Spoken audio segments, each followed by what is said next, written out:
नमस्कार मित्र हो, मी संतोष थोराते. हिवरा आश्रम अपडेटमध्ये आपले सहर्ष स्वागत आहे.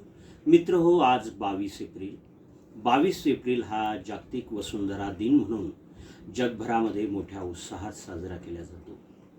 जागतिक वसुंधरा दिन साजरा करण्यामागचा हेतू हाच की सर्वसामान्यांना पर्यावरणाविषयी जागरूकता निर्माण झाली पाहिजे. मित्र हो, आपण पाहत आहात की सतत वाढते औद्योगिकरण यामुळे पृथ्वीचे आरोग्य धोक्यात आले आहे.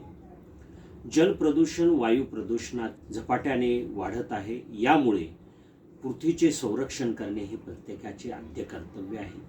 यासाठी प्रत्येकाने प्लास्टिक मुक्त अभियान सुद्धा राबवलं पाहिजे. त्याचसोबत वृक्ष संगोपन, संवर्धन याकडे सर्वांनी कटाक्षाने लक्ष देणे सुद्धा गरजेचे आहे. वसुंधरा दिनानिमित्त आपण आज हा संकल्प करू की आपण जास्तीत जास्त प्रमाणामध्ये ही पृथ्वी कशी प्रदूषणमुक्त ठेवता येईल याचा आज आपण दृढ निश्चय करू. जय विवेकानंद.